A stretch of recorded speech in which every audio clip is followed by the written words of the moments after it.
Hi, today we're going to talk about Gulf War syndrome, or more commonly known that way. Now the VA is calling it chronic multi-symptom illness.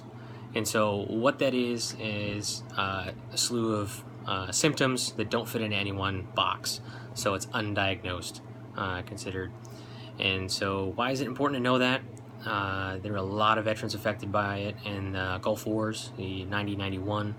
Also now, Iraq and Afghanistan vets are showing signs and symptoms of it, and there's a few decades between the two of them. And so it'd be good to know because some look good on the outside, some don't, but the wear and tear of not having a diagnosis is just as burdensome as having a diagnosis, because you have something wrong and you have no way to quantify it or describe it to somebody. And especially if you look healthy on the outside, it can definitely wear on you mentally. Just wondering why it's happening.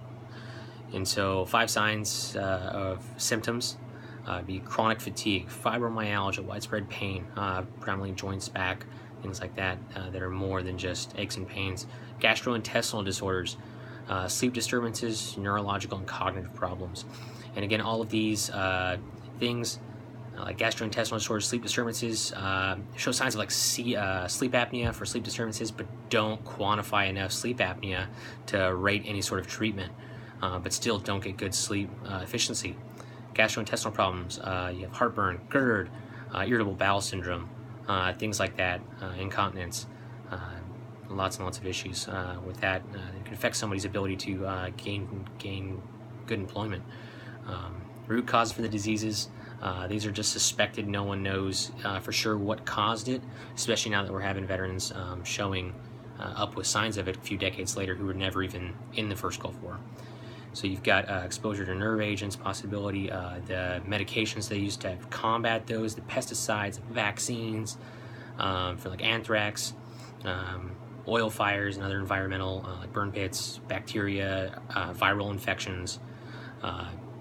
There's just a gamut of things that could have contributed, or multiple contributions to this, as well as the general genetic disposition to the issue.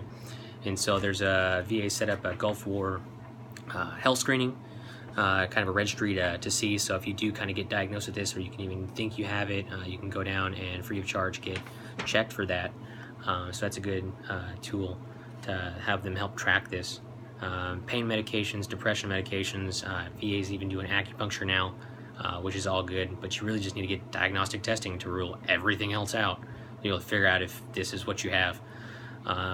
So if pills aren't the answer, and if that, then maybe food.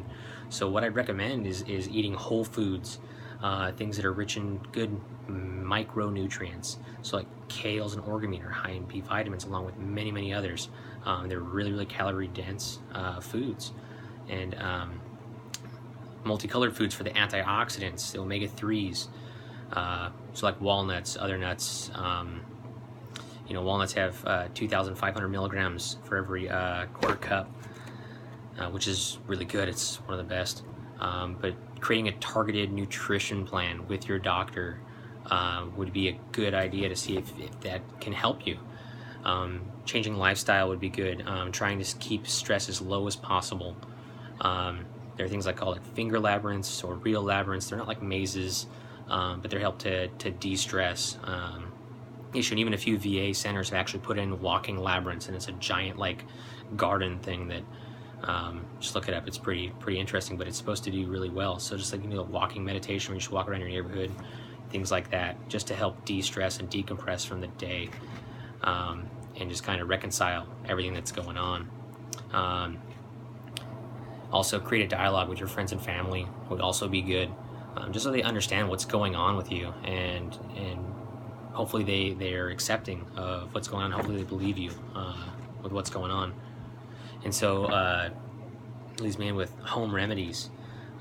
Things like turmeric has anti-inflammatory agents. Resveratrol in, if I said that correctly, in grapes is also good. It helps to absorb the toxins in the body that could possibly be causing this that they've seen. Basically things that can kind of help neurological issues, things like that, because there's actually a VA study that's kind of come out that there may be a link to mitochondrial deficiencies and damage to the mitochondria.